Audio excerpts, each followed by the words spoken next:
Loss Santos నగరంలో అర్ధరాత్రి 12 గంటలు దాటింది.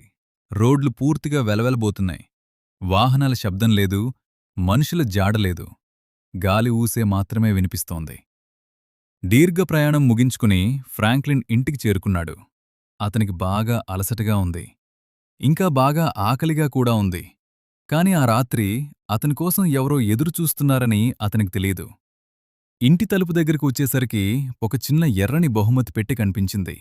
దానిపై స్పష్టంగా ఫ్రాంక్లిన్ కొరకు అని రాసి ఉంది. అతను చుట్టూ చూశాడు. ఎవ్వరూ లేరు.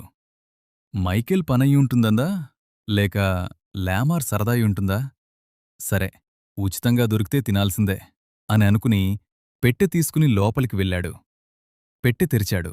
అందులో తెరిచాడు. అందులో ఎన్నో రకాల చాక్లెట్లున్నాయి. వేర్వేరు ఆకారాలు, రంగులు, వాసన అద్భుతంగా ఉంది. ఆనందంగా ఒకటి తీసుకుని తినబోయే సమయంలో వెనుకనుంచి చిన్నపాప నవ్వు వినిపించింది. ఫ్రాంక్లిన్ ఒక్కసారిగా ఆగిపోయాడు. ఎవరు? అని అడిగాడు. కాని ఎలాంటి సమాధానం రాలేదు. నిశ్శబ్దం మాత్రమే. అతను మెల్లగా చాక్లెట్ ఒక ముక్క కొరికాడు. వెంటనే టెలివిజన్ స్వయంగా ఆనైంది. చిటపట శబ్దం వినిపించింది. తర్వాత తెరపై ఒక కార్టూన్ అమ్మాయి కనిపించింది. ఆమె నెమ్మదిగా అది నా చాక్లెట్ అని చెప్పింది. ఫ్రాంక్లిన్ దిగ్భ్రాంతి చెందాడు. సరదా ఆపండి అన్నాడు. అదే సమయంలో లైట్లు మిరుమిట్లు గొలిపాయి. ఫ్రిడ్జ్ తలుపు తానే తెరుచుకుంది. చాక్లెట్లు నేలపై చిందరవందరయ్యాయి. అతను అద్దం వైపు తిరిగాడు. అక్కడ అతను వెనుక ఒక చిన్న అమ్మాయి నిలబడుంది. తెల్లని దుస్తులు, చేతిలో కరిగిన చాక్లెట్. కానీ ఆమె భయంకరంగా లేదు. చాలా బాధగా ఉంది. ఆమె మృదువుగా మాట్లాడింది. చాలా రోజులుగా ఎదురుచూస్తున్నానని, ఎవరూ తనతో పంచుకోలేదని చెప్పింది. ఫ్రాంక్లిన్, నువ్వెవరు? అని అడిగాడు. ఆమె మిఠాయి దుకాణం దగ్గర తప్పిపోయానని, చాక్లెట్ అడిగితే అందరూ నవ్వారని, అప్పుడే ప్రమాదం జరిగిందని చెప్పింది.